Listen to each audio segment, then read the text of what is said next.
আলহামদুলিল্লাহি রাব্বিল আলামিন والصلاة والسلام على رسوله الأمين وعلى آله وأصحابه أجمعين أعوذ بالله من الشيطان الرجيم بسم الله الرحمن الرحيم ألا له الخلق والأمر إلى آخر الآية صدق الله العظيم বাংলাদেশ জামাত ইসলামী কুল্লা ইউনিয়ন কর্তৃক আয়োজিত আজকের এই নির্বাচনী পথসভার সম্মানিত সভাপতি জনাব মাওলানা ইউসুফ আলী আজকের বিশেষ অতিথি হিসাবে বক্তব্য পেশ করেছেন সাতক্ষীরা জেলা জামাতের সম্মানিত কল্যাণ পরিষদ এবং সৌর সদস্য জনাব অ্যাডভোকেট আব্দুস সুবহান মুকুল। বিশেষ অতিথি হিসাবে বক্তব্য পেশ করেছেন সাতক্ষীরা জেলা জামাতের সম্মানিত সৌর এবং কল্যাণ পরিষদের অন্যতম সদস্য শ্রমিক কল্যাণ ফেডারেশনের সম্মানিত জেলা সহসভাপতি জনাব মাওলানা আবু বকর সিদ্দিক। বিশেষ অতিথি হিসেবে বক্তব্য পেশ করেছেন বাংলাদেশ ইসলামী ছাত্র শিবিরের সাবেক জেলা সভাপতি এবং শ্রমিক কল্যাণ ফেডারেশনের সম্মানিত জেলা সেক্রেটারি জনাব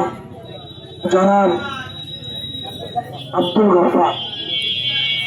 ইউনিয়ন নেতৃবৃন্দ, উপস্থিত এলাকাবাসী, আসসালামু আলাইকুম ওয়া রাহমাতুল্লাহি ওয়া বারাকাতুহু। মুসলিম ভাইদের প্রতি আমার শুভেচ্ছা জ্ঞাপন করছি এবং অভিনন্দন জানাচ্ছি। আমি একটি আয়াত তেলাওয়াত করেছি, আয়াতের অংশ। আসলে পৃথিবী বিশ্ব ব্যবস্থা, আসমান জমিন চন্দ্র সূর্য বৃক্ষলতা কীট পতঙ্গ কে সৃষ্টি করেছেন? আমাদেরকে সৃষ্টি করেছেন কে? বিশ্বের স্রষ্টা আল্লাহ। আল্লাহ নিজেই বলছেন যে সৃষ্টি যার, যিনি সৃষ্টি করেছেন, আর সৃষ্টাই জানে যে মানুষের এবং এই সৃষ্টির মধ্যে কল্যাণ কিসে আছে। অর্থাৎ সৃষ্টির কল্যাণের জন্য নির্দেশ দেওয়ার, আইন দেওয়ার অধিকারও কি তার, আলাম নির্দেশ অধিকারও তার। কিন্তু আসলে মানুষ আজকে অকৃতজ্ঞ। আজকে মানুষ যে আল্লাহ তাআলা সৃষ্টি করেছেন, যে আল্লাহ তাআলা চোখ দিয়েছেন, কান দিয়েছেন, হাত দিয়েছেন, পা দিয়েছেন, শ্রবণ শক্তি দিয়েছেন, যে আল্লাহ তাআলা বাক শক্তি দিয়েছেন, যে আল্লাহ তাআলা বিশ্ব ব্যবস্থাকে মানুষের কল্যাণের জন্য সৃষ্টি করেছেন, সেই আল্লাহ তাআলার নাফরমান হিসেবে জীবনযাপন করছে। আসলে মানুষের দরকার ছিল নুন খেতে হবে যাবে আর গুণ খেতে হবে তার, এটাই হওয়া উচিত ছিল। যে আল্লাহ নিয়ামত ভোগ করছি সেই আল্লাহর অনুগত জীবনযাপন আমি করবো। নুনকেই আমরা বলি এটা, নুনকে নুন হারামি করতে নেই, কিন্তু আমরা আল্লাহ নুন খাচ্ছি, আল্লাহ নিয়ামত ভোগ করছি, কিন্তু আল্লাহর অনুগত জীবন যাপন করছি। এটা আমাদের চরম অকৃতজ্ঞতা। সম্মানিত এলাকাবাসী, জামাত ইসলামের বক্তব্য হলো এসো, আসুন আমরা আল্লাহর আইন প্রতিষ্ঠা করি। এটাই কল্যাণ। বিশ্ব যেমন নাকি আল্লাহর আইন চালু আছে বলে বিশ্ব শান্তি আছে, বিশ্ব ব্যবস্থা শান্তি আছে। শান্তি নেই মানুষের মধ্যে। কেন? মানুষের স্বাধীনতা আছে, আল্লাহকে মানতেও পারে, নাও মানতে পারে। এই না মানার কারণেই আজকে অশান্তি মানুষের মধ্যে বিরাজিত। এই জন্য আল্লাহর আইন আমাদের চাওয়া দরকার, আল্লাহর আইনের মাধ্যমে পরিচালিত হওয়া দরকার। আমরা যেমন নামাজ পড়ি, রোজা রাখি, হজ করি, যাকাত দেই, জিকির করি, দাড়ি রাখি, লম্বা জামা গায়ে দেয়, অনুরূপভাবে আমাদের পারিবারিক জীবন, আমাদের সামাজিক জীবন, আমাদের অর্থনীতি, আমাদের রাজনীতি, আমাদের রাষ্ট্র ব্যবস্থা আল্লাহর হুকুম মতো হওয়া দরকার না? কিন্তু আমরা কেন করছি? এদেশে মানুষ 100 জনের মধ্যে 93 জন মুসলমান আজকে ইসলামী আইনের পক্ষে সমর্থন এবং একটা ভোট। রাসূলের যুদ্ধ তো সাহাবীগণ ইসলাম প্রতিষ্ঠা করার জন্য যুদ্ধ করেছেন, তরবারি নিয়ে মাঠে ময়দানে নিজের জান প্রাণ যাওয়ার সম্ভাবনা ছিল, গেছে, অনেকে শহীদ হয়ে গেছেন।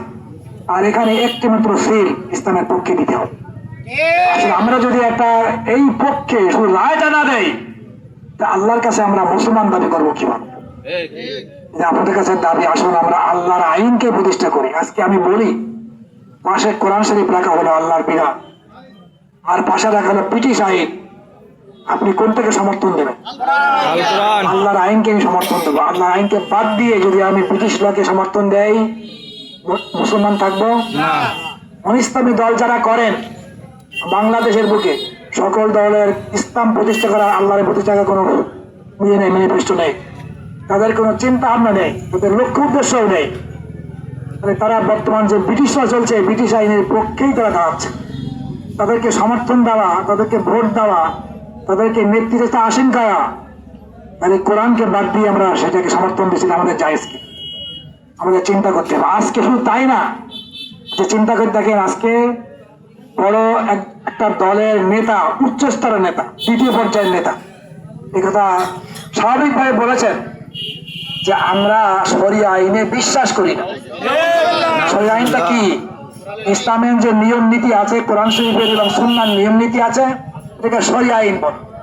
এই শরিয়া আইনকে যারা বিশ্বাস করে না, তাদেরকে মুসলমান থাকে, তাদেরকে সমর্থন দেওয়া কি মুসলমান থাকে? কিন্তু আজকে আমরা না জানার কারণে, অজ্ঞতার কারণে সেগুলো সমর্থন দিচ্ছি। এই জন্য আসুন, আরো দেখেন, এই ওই দলেরই একজন উচ্চ স্তরের নেতা, তিনি বলেছেন যে আমরা রাষ্ট্র পরিচালনা করব, সেটা হলো মদিনার আদলে। মদিনার আদলে আমরা, অর্থাৎ রাসূল সাল্লাল্লাহু আলাইহি ওয়াসাল্লাম যেভাবে রাষ্ট্র পরিচালনা করেছিলেন, রাষ্ট্র পরিচালনা করবো। রাসূল সাল্লাল্লাহু আলাইহি ওয়াসাল্লাম কখনো কি অনিসলামী নিয়ম নীতি দিয়ে রাষ্ট্র পরিচালনা করেছিলেন? তিনি বলেছেন কোরআন শরীফের আইন দিয়ে, আল্লাহর বিধান দিয়ে রাষ্ট্রকে পরিচালনা করেছিলেন। 10 লক্ষ বর্গ মাইল রাষ্ট্র কায়েম করেছিলেন তিনি। সেই রাষ্ট্রের তিনি ছিলেন নায়ক, তিনি ছিলেন খলিফা, তিনি ছিলেন আল্লাহর নবী, শ্রেষ্ঠ নবী। তিনি আল্লাহর আইন দিয়ে রাষ্ট্র পরিচালনা করেছিলেন। আজকে আমাদের উচিত হবে, যদি তাকে আমরা ভালোবাসি, রসুলকে ভালোবাসি, আশেখ রসুলকে আমরা হই, আমাদের দায়িত্ব হলো রসুলের বিধান মোতাবেক দেশকে পরিচালনা করা। এই জন্য আসুন আমরা আল্লাহর আইন কায়েম করি। তবে সৎ লোক না হলে আল্লাহর আইন নির্দিষ্টভাবে চালু হবে না। সৎ লোকের শাসন দরকার এবং সৎ নেতৃত্ব দরকার, যিনি ইসলাম মোতাবেক জীবনযাপন করবেন, যিনি ইসলামকে চালু করতে চেষ্টা করছেন, এমন ব্যক্তিদেরকেই আপনাকে সমর্থন এবং ভোট দিতে হবে। এই যদি করি তাহলে দেশে শান্তি আসবে, ঐক্যবদ্ধভাবে জীবনযাপন করতে পারবো, অনিসলামী কার্যকলাপ দূর করতে পারবো। অনিসলামী আইন যদি চালু হয়, এতে মানুষের শান্তি, সবাই হিন্দু, মুসলমান, খ্রিস্টান, বৌদ্ধ সবাই শান্তি পাবে। আজকে দুর্নীতি বন্ধ করলাম, চাঁদাবাজি বন্ধ করলাম, সবাই শান্তিতে বসবে। আল্লাহ আমাদের সকলকে ইসলাম আইন চালু করার তৌফিক কামনা করে সংক্ষিপ্ত বক্তব্য করছি। আসসালামু আলাইকুম ওয়া রাহমাতুল্লাহি ওয়া বারাকাতুহু।